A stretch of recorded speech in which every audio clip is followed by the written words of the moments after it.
মায়েরা আমাদের পাড়া থেকে পরিক্রমা নিয়ে যাচ্ছে, আপনারা কি কেউ যাবেন? না বাবা, আমরা কেউ যাবো না। আমার বাবা যাবে, আমার বাবা বুড়ো হয়ে গেছে। আর বাবাকে বলবি। তাহলে বাবু আপনি যাবেন তো? না না, আমি যাবো না বাবা। যাও না বাবা। ও যাও বলছিস? ও যাও। ও চলো যাবো। যাও। কোন দিনকে ঠিক যাবে? আছে, তাহলে ঠিক আছে, যাবেন তো তাহলে আপনি? এই এই জঙ্গলটা দেখা পাচ্ছি, জঙ্গলটা পার হয়ে গেলে যে নদীটা আছে, নদী দিয়ে গেলে আপনারা মায়াপুরের মন্দির দেখা পাবেন, এবং এই সামনে দিয়ে গেলে পুরীর মন্দির দেখা পাবেন। পাশে এই জঙ্গলটা পার হয়ে গেলে যে গঙ্গা নদী, ওই গঙ্গা নদী আমি স্নান করতে যাবো। আপনি কি যাবেন? না, আমি যাবো না। আপনি যান। কেন, চলুন না। না না না, আপনি গেলে ভালো হবে, চলুন। না আমি যাবো না। আমি এটা বসছি, তুমি যাও।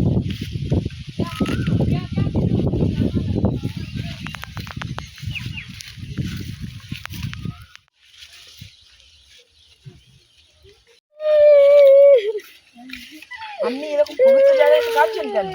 আমি আমি বউ বললেন, আমি এখানটা এত জায়গা জমি থেকে যদি আগে জানতাম এখানে একবার ঘুরে যেতাম। এগুলো তো সব ভগবানের দান, আপনি নিয়ে কি করবেন? আমি হ্যাঁ নেছি। আমি আমি এত সবজি সবজি চাষ করতাম, কোটি কোটি হয়ে যেতাম। তাহলে চলুন, আপনাকে একটা গল্প বলি। তাহলে তোমাকে একটা গল্প বলি, শুনি। আমি আমি একদিন একটা রাজার উৎসবে গিয়েছিলাম। সেই রাজার প্রচুর টাকা ছিল।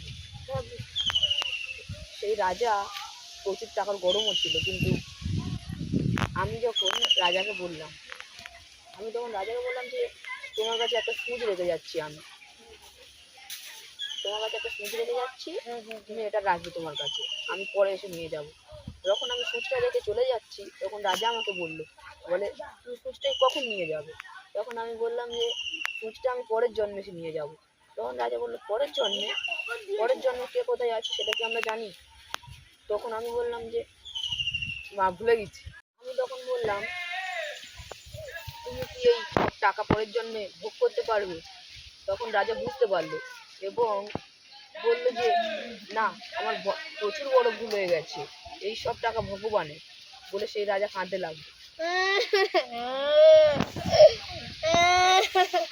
তুমি আবার কাঁদছো কেন? আমি আজও ভগবানের দয়া বুঝতে পারিনি। ঠিক আছে, ভগবান সবাইকে সুযোগ দেয়। হরি ওম হরি ওম হরি ওম। বাবা তুমি এসেছো? পরিক্রমে কেমন ঘুরলে? খুব ভালো।